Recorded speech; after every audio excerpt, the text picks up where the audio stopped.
The Vanishing Bride of Elm Street, London, 1878. The fog clung to the cobblestone streets as Constable Whitmore adjusted his hat, staring at the peculiar sight before him. Near the corner of Elm Street, a pristine white carriage stood abandoned, its polished wood gleaming under the flickering gaslight. It was a wedding carriage, adorned with delicate lace ribbons and fresh flowers, as though it had just carried a blissful newlywed couple. Yet there was no horse, no driver, and no sign of disturbance. Whitmore approached cautiously, his boots crunching on the gravel. The carriage door hung slightly ajar. Inside, draped across the velvet seat, was a woman's red dress, neatly folded.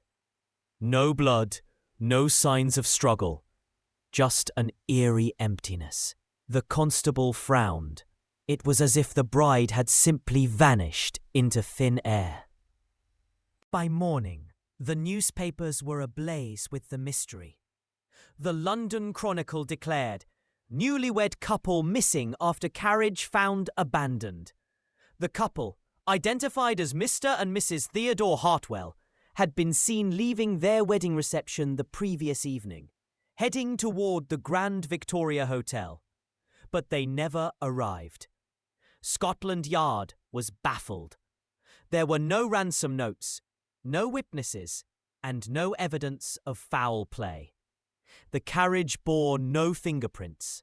The dress held no clues, and the horse, later found grazing peacefully in a nearby field, seemed utterly unconcerned. With public pressure mounting, the police summoned the finest detective in London, Mr. Gomez Holter, a man of sharp intellect and quiet demeanour. Holter was known for solving the most perplexing cases.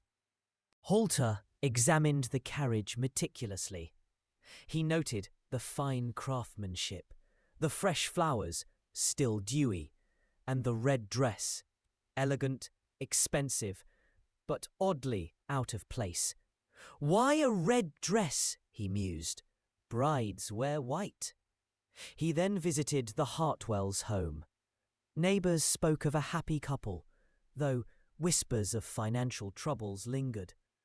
Theodore had been a struggling merchant, and his bride, Clara, came from a modest family. Their wedding had been a modest affair. So why such an extravagant carriage? Holter's breakthrough came when he visited the livery stable that had rented the carriage. The stableman, a wiry fellow with a nervous twitch, hesitated before admitting, "Strange thing, sir. The carriage wasn't rented by Mr. Hartwell.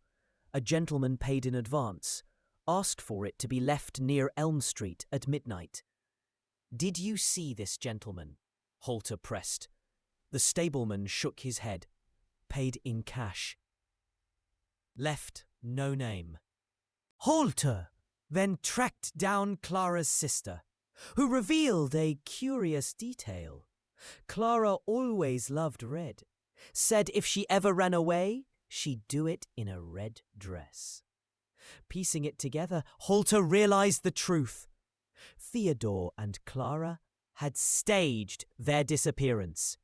Overwhelmed by debt and societal expectations, they had planned an escape, using the abandoned carriage as a red herring.